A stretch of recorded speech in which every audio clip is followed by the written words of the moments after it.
In this video, I'm going to show you how to go from $0 to $100,000 in business credit, even with a brand new LLC. Let's begin. Hola, ¿cómo estás? Estoy bien, gracias y usted. All right, cool. Let's jump right into it. I think the Spanish threw me off, but let's jump right into it. So I'm going to give you guys the step-by-step breakdown on how to go from 0 to 100K. And it's broken down really into a 4-part framework that I'm going to walk you guys through in real time in this video. So let's dive in. So the first part of going from 0 to 100K in funding is making sure that your LLC is structured the right way. What does that look like? So the first thing you want to do is you want to file your articles of organization. So for those who don't know, that is the paperwork that makes your LLC an LLC. There's 2 places you can go. I recommend either doing it through your Secretary of State website. So whether you live in Florida, Cali, Texas, New York, wherever that may be, you can go ahead and get that set up to your Secretary of State website, or one of my personal favorite websites is busy.com. So you guys can see that on screen, where you can literally come in here and pick whatever your entity is. So let's say you have LLC, and let's say you live in Jersey, right? You live in New Jersey. Come here and you pretty much get a breakdown. What I love a lot about Busy is that they're not going to charge you an arm and a leg beyond whatever your state filing fee is. So here you see for Jersey, the state filing fee is $130. There are other things here you could pay, right, for like your EIN tax number and things and your operating agreement. But I'm going to show you in a quick second how to get those things for free. So I personally would recommend doing that. I know one of the more popular platforms to get your stuff set up from, and people, when I say this, people think I'm anti-LegalZoom. I'm not. I'm anti-paying for stuff you ain't got to pay for. And LegalZoom finna charge you an arm and a leg extra to set your LLC up beyond just the state filing fee. So go with Busy. And Busy, I didn't shout y'all a couple times if you wanna sponsor the kid. Number 2.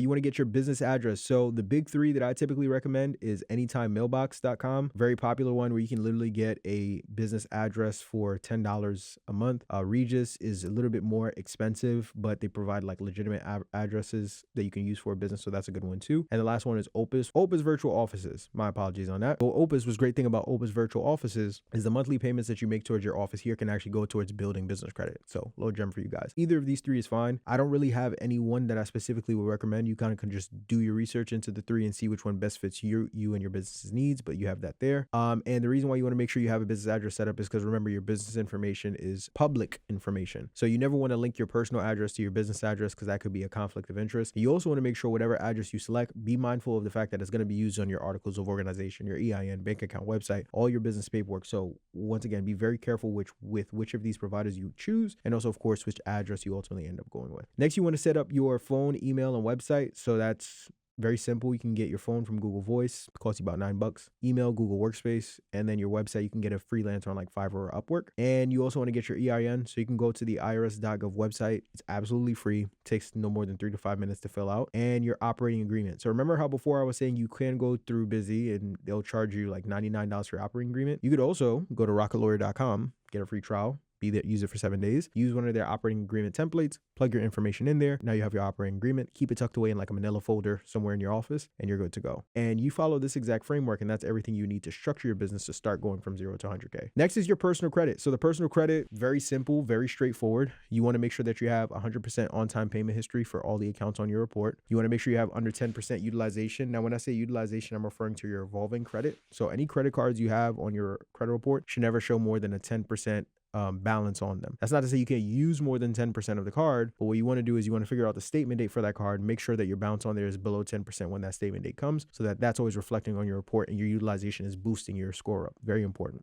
Having at least 2+ years of credit history, super duper important. No more than 3 hard inquiries with any of the credit reporting agencies. And lastly, strong comparable credit. This is subjective, but I typically tell people for the comparable credit, you want to have at least $7,500 to $10,000 in limits on any of the cards you have on your report before you go out and start applying for business credit to maximize how much capital you get access to. If you don't have that out the gate, quick gem, you can call into that lender and ask for them to do a credit limit increase, which then increases pretty much how much credit you have on that card. So very important. After that, we want to go and build a relationship with the bank. Why does this matter? Well, this matters because most people don't know that banks have an internal, let's call it a rating score that they use to determine how strong your relationship is, to determine how much they can trust you, but most importantly, how much they should lend to you. And that score increases when you are more consistent with how you build your relationship with that lender. It's a 4-step process, or 3-step. You open a business checking account, put some money in there to get started, make consistent deposits over a set period of time, 3 to 6+ months, and then you go back and apply for the credit that you're looking for. Or if you don't have the financial means to be able to do those deposits consistently, at least take the amount of money you put in out the gate and let it sit it, just so that the bank can see that you're serious about building with them long term. Now, after you do that, the fourth part, of course, you've structured your business, you've built your personal credit, you've built a relationship. Now we go and get the money, right? So I'm going to give you guys a very simple funding sequence I typically recommend for different credit reporting agencies. You could use these banks as you wish, or you can create your own using some of the other resources I have here on the channel. But on the experience side, if you're looking for lenders to maximize the capital you're getting access to, the big three I would recommend is Chase, PNC, and American Express. Chase is great because they'll give you up to $150K on a business credit card, but they also have something called the 524 rule. Simply put, if you apply or open more than 5 new accounts within the last 24 months, Chase is not going to approve you. So if you're going for funding, you probably want to go to them first before you go to any and everyone. And they typically, from what I see on average, typically give about 30 to 50K on, really like, I would say 25 to 35K. There we go. On business credit cards, if you guys have followed everything that we covered in steps 1, 2, and 3. PNC also pulls Experian. I'm not a huge PNC fan, but I'm also not against them either. They can be a bit stingy with the limits, but they are still a lender that you can include in your Experian funding sequence, once again, to maximize approvals. Then afterwards, you have American Express. So with American Express, what's great about them is they allow for you to do something called double dipping. So double dipping is when a lender will allow for you to apply for more than one business credit card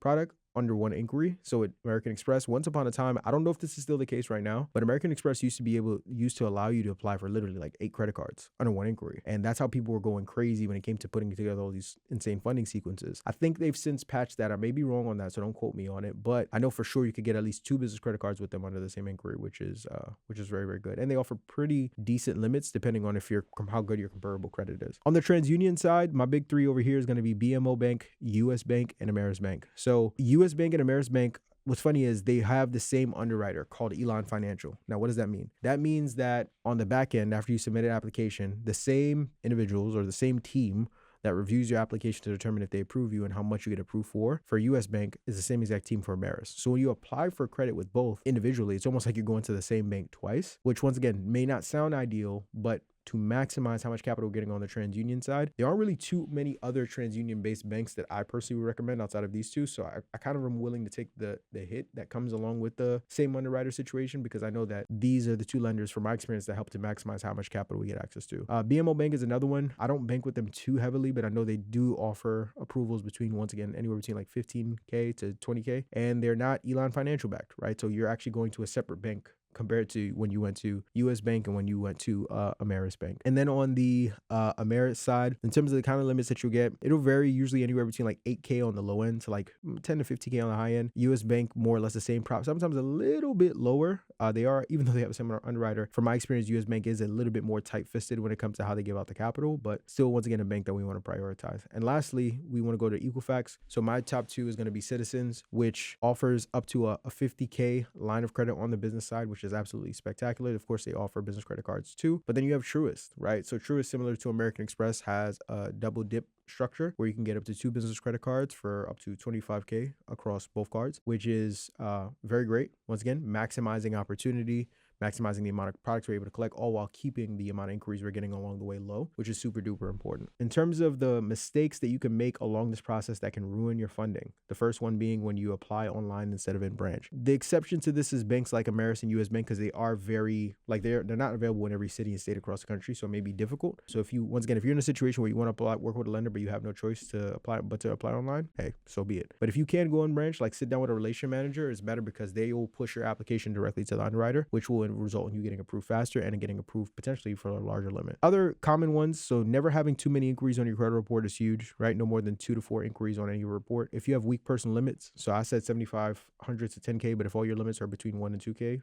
can't work with you. If your business details are inconsistent, this is a huge one. So if your address on your operating agreement doesn't match the address on your articles of organization, it's not creating for a very ideal situation. So we want to make sure those things are in place. No relationship deposits, right? So you're not taking the time to make the money, put the money in the business checking account that you have with these lenders literally every single month. And in turn, it's hurting your standing with them and how much capital you could actually get access to. Applying to banks that pull the same bureau. So we talked about it before. You never want to only go to banks that only pull Experian or only pull TransUnion or only pull Equifax, because you're going to blitz your credit report and minimize how much capital you get access to. 2 to 4, once again, is a sweet spot to where it's not too much, but it's also not too little either, right? Well, you'll actually obviously want it to be on the too little side so you don't have too many inquiries, but just something to consider there. And then the next one is, of course, starting with the wrong bank in the sequence. So last thing you want to do is go to a Chase Bank last and maybe go to like American Express first when they don't care as much about inquiries or open new accounts as the way that Chase does, right? You always want to do a little bit of due diligence to make sure that you're going to the right banks in the right order, which is why I took time to outline what I outlined for you on here so that you can make sure not only you do that, but you follow all the other steps that we've outlined to ensure you get access to the capital that you're looking for. But ladies and gentlemen, that's all for this video. If you're interested in learning more about business funding, I actually host a free weekly masterclass where I teach you how to restore your credit, structure your business, and get access to business funding using sequences just like the ones we covered on this video. If you're interested in learning more, the link for you to secure your seat for this class is going to be in the description below. Or if you are in need of getting your credit in a position to get access to capital and you want to learn more about working with me and my team, head over to takeoffinancial.com. That is takeoffinancial.com. The link is going to be in the description below. As always, my name is Marvin Francois. I appreciate you all immensely. And until next time, peace, family.